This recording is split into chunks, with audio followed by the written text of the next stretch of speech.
Você deve ter percebido que nos últimos meses, né, as montadoras anunciaram aí garantias maiores de seus veículos, né? Por exemplo, a Honda anuncia que a partir de agora, janeiro, todos os carros da Honda terão 6 anos de garantia independente de quilometragem. E recentemente também a Toyota anunciou 10 anos de garantia. Tudo isso parece ser bom demais, né, para ser verdade. Mas será que isso realmente é um benefício ou é só mais uma historinha para boi dormir? E se eu te dissesse que as montadoras poderiam até dar 100 anos de garantia e isso não mudaria nada para elas? Então hoje nós vamos revelar aqui segredos por trás das garantias das montadoras e por que na prática elas nem sempre são o que parecem ser. Então fica comigo aqui até o final, porque com certeza você vai se surpreender com o que vai ouvir.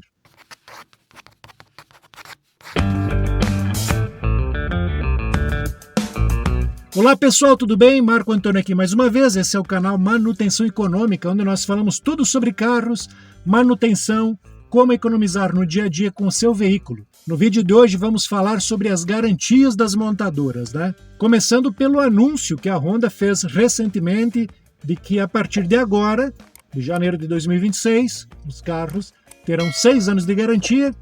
E também vamos falar sobre um vídeo que eu postei alguns meses atrás falando que elas poderiam dar 100 anos de garantia.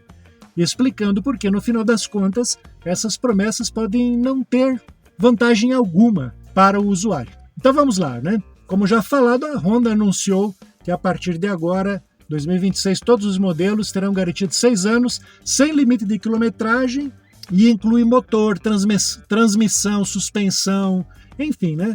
Todo o pacote. Além disso, a garantia é transferível, ou seja, se você vender o carro, o próximo dono ainda terá direito para ela. Não vejo muita vantagem nisso, afinal trabalhei em concessionárias desde 95 e já era assim. Tudo isso parece incrível, mas tem um detalhe. Essa garantia só vale se você fizer todas as revisões na concessionária. E aí que começa a pegadinha, né? Será que essa garantia é realmente, né, um benefício para o usuário ou é apenas uma forma de te prender durante todo esse tempo na concessionária? Porque o normal é assim, né? A pessoa leva aí o primeiro ano, segundo ano na concessionária, depois não leva mais, né? E as fábricas querem que você continue indo lá.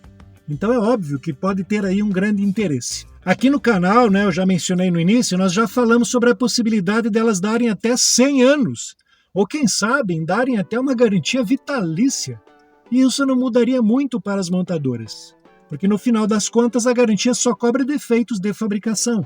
E é aí que entra a questão, né? Quantos problemas realmente são considerados defeito de fabricação? No passado, as fábricas davam aí 1 ano de garantia. Depois foi aumentando aos pouquinhos, né? Cada vez que uma montadora aumentava um pouquinho, a outra aumentava também. E isso foi indo, até que chegou onde estamos agora, né? A Toyota oferecendo 10 anos. Mas no fundo elas poderiam oferecer garantia por muito mais tempo. Porque na maioria, os problemas que surgem nos carros não são cobertos pela garantia. E sabe por que a garantia não cobre a maioria dos problemas? Então, quer saber? Fica aqui que nós vamos explicar. Nós vamos falar sobre as famosas letras miúdas, né, e as desculpas mais comuns das montadoras. Eu vou listar aqui as principais razões e dar exemplos reais para você entender como isso acontece no dia a dia. E você já fica intimado, tá? Comenta aqui se já aconteceu com você. Combinado? Primeiro, desgaste natural. Essa é uma das desculpas mais comuns usadas pela montadora para negar garantia. Por exemplo, né, imagine que você percebe um barulho estranho nos amortecedores do seu carro e leva na concessionária, o mecânico verifica, diz que o problema é desgaste natural. Pá, mas espera aí, né? O carro tem só 30 mil quilômetros. Será que realmente isso é normal? Aí vem o problema, que é o termo desgaste natural. Ele é muito subjetivo. Eles podem alegar que qualquer peça que se desgasta com o uso não está coberto por garantia porque seria um desgaste natural, mesmo que o problema tenha surgido muito antes do que se espera. Agora vamos ao segundo, né? O tal do mau uso. Outra desculpa muito usada é essa, né? Famoso mau uso. Isso acontece quando o mecânico alega que o problema foi causado pela forma como você dirige, Por exemplo, se você mora numa cidade com muitas lombadas, buracos, aí eles podem alegar que você não dirigiu com cuidado e a peça que está danificada foi porque tu caiu num buraco. Agora eu pergunto, como é que eles sabem disso, né? Só se ficar uma evidência, né, no carro, por exemplo, uma roda torta, tudo bem? Mas se não for o caso, né?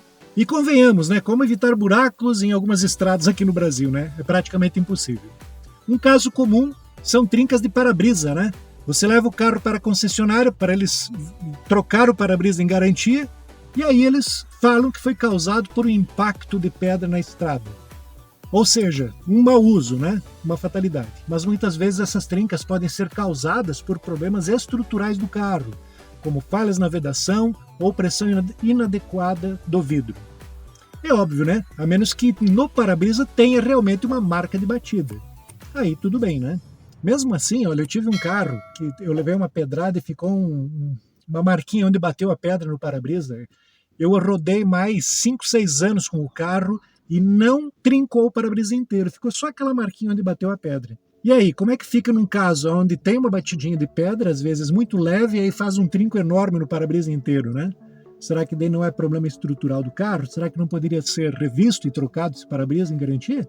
Mas não, né? É utilizado isso para negar a garantia. Agora vamos ao terceiro, né? O uso severo. Esse é um termo técnico que as montadoras usam para descrever condições de uso mais intensas do que o normal. Por exemplo, se você usa o carro em estrada de terra, enfrenta trânsito pesado todos os dias ou mora em uma região muito quente ou muito fria, isso pode ser considerado uso severo. O problema é que essas condições são comuns para muitos motoristas, especialmente no Brasil, que é gigante e tem tudo que é clima, tudo que é tipo de estrada, né? Imagine que você mora em uma área rural e usa o carro para ir ao trabalho todos os dias. Depois de um tempo aparece um problema na suspensão e a concessionária pode alegar que o uso em estrada de terra acelerou o desgaste e que isso é normal e por isso não vai cobrir o reparo porque o carro é usado em uso severo. Ora, mas o carro não teria que ter robustez suficiente para suportar, né, esse tipo de condição, que é considerado normal aqui no Brasil? Outro caso que é comum é o seguinte: correia dentada do seu carro, né? Ela tem lá a orientação no manual, troca preventiva recomendada com 80 mil quilômetros. Mas daí dá problema na correia com 60 mil quilômetros. E aí você leva o carro na concessionária acreditando que a garantia vai cobrir os danos que foram causados pela quebra da correia.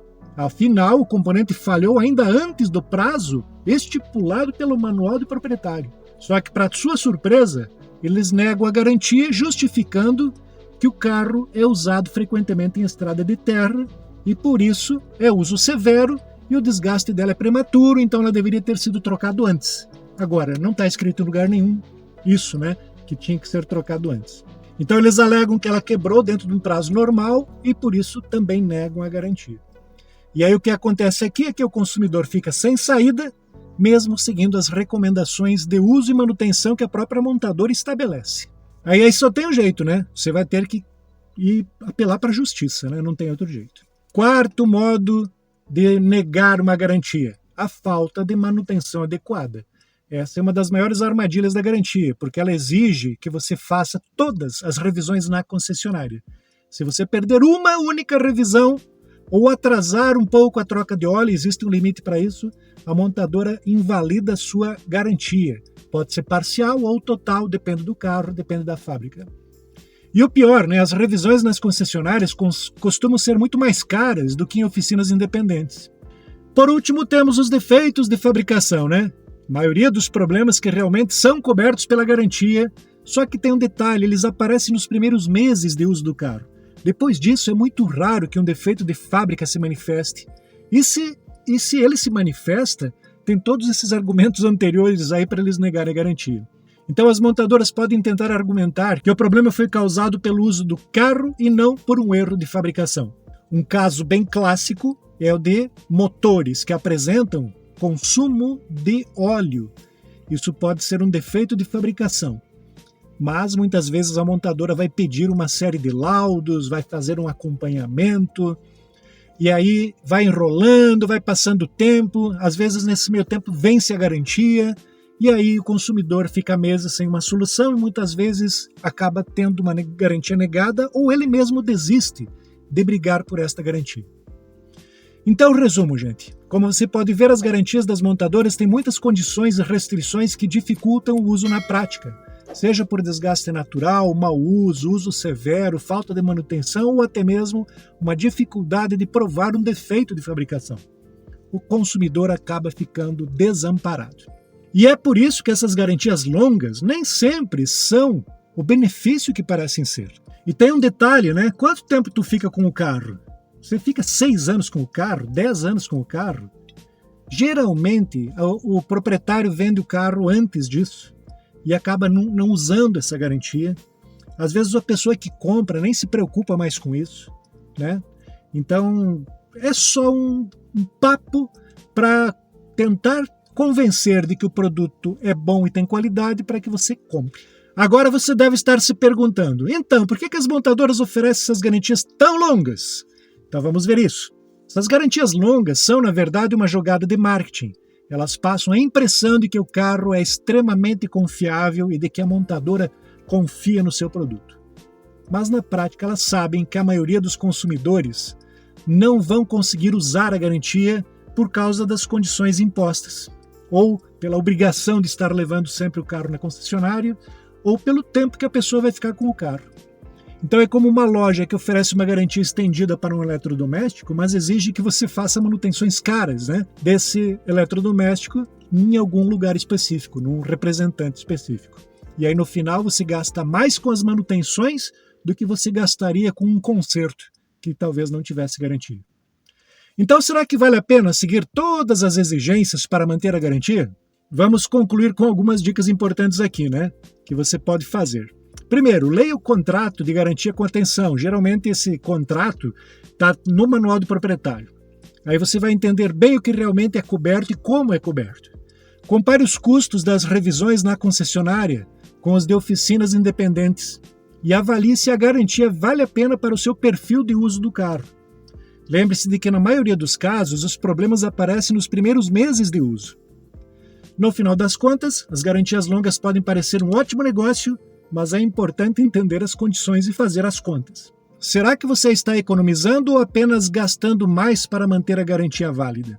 Pense nisso antes de cair na próxima jogada de marketing das montadoras. Era isso por hoje, espero que você tenha gostado desse vídeo. Não esqueça de deixar o like, se inscrever no canal, ativar o sininho para não perder nenhum conteúdo, tá? Toda semana tem vídeo novo aqui. E comenta aqui embaixo se você já teve problemas com garantia em alguma concessionária. Vamos trocando experiências aqui, com isso todos nós crescemos e aprendemos. Era isso então, até o próximo vídeo.